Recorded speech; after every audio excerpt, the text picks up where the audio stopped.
I died on a Tuesday. That's not the interesting part. The interesting part is what happened next. My mom has always nagged about how quiet I was.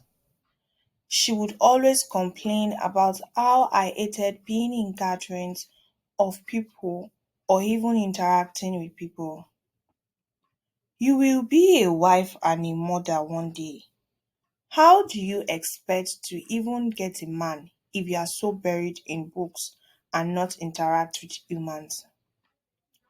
Our African motherly instinct would always come into play anytime she nags me about the topic. I thought I was sufficient enough for her, but I guess despite my academic achievements, I have to be interactive with people before I can be completely enough for her. My dad never had issues with my introverted self. Maybe his silence was just a way of encouraging me to be myself. Hi, I am mourn. Folu for short.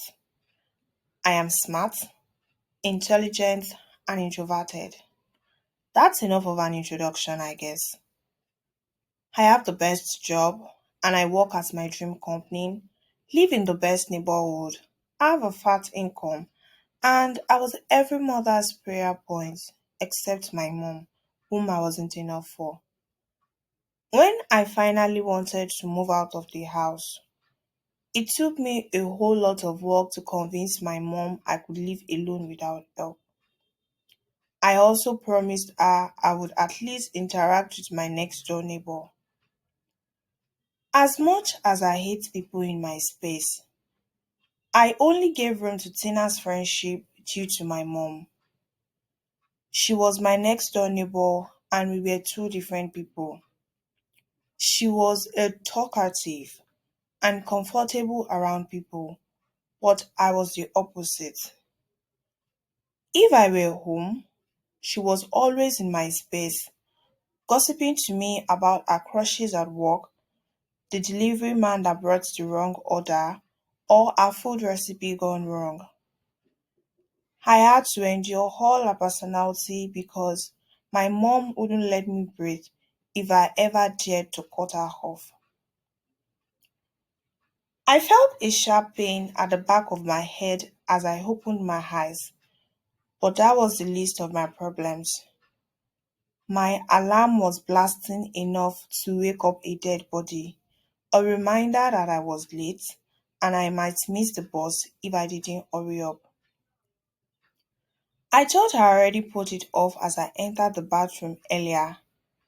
I dashed out, switched it off, dressed up, and went out. I was lucky enough to still catch the bus to work. I dropped off at my bus stop as usual, entered into my regular breakfast cafe, and just as usual, my orders were waiting for me.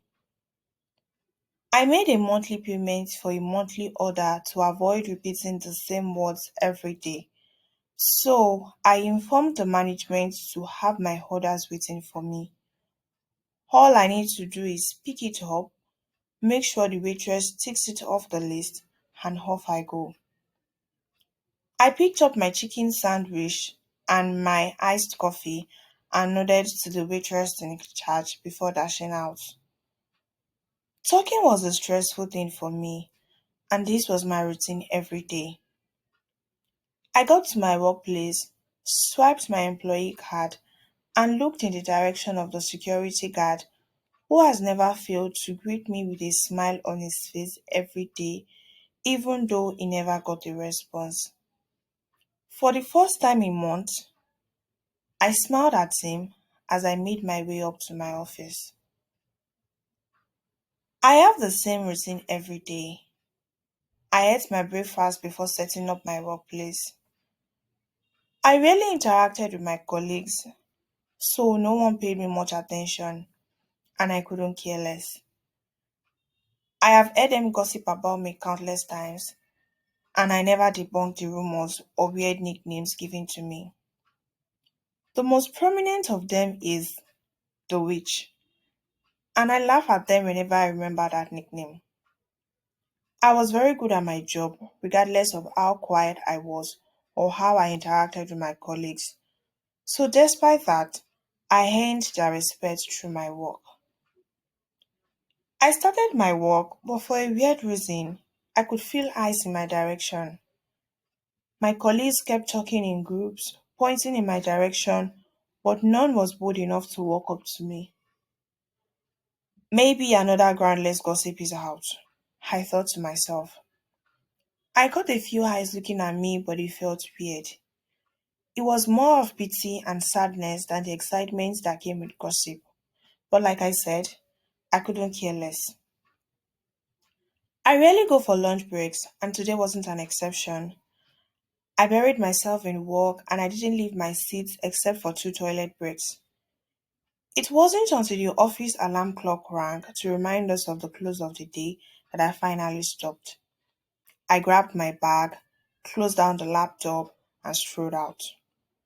I made sure to have eye contact with the security man as it was my usual, but I realized he was too downcast to even raise his head or smile at me and my other colleagues. I boarded the bus at the bus stop to my house, and for another weird reason, everyone on the bus kept talking about this accident that happened to a lady earlier in the day. I eavesdropped on how she could have been so lucky to get help, only if she weren't living alone. I wonder how she would have felt in the moment when she needed help, and I prayed never to be in that situation.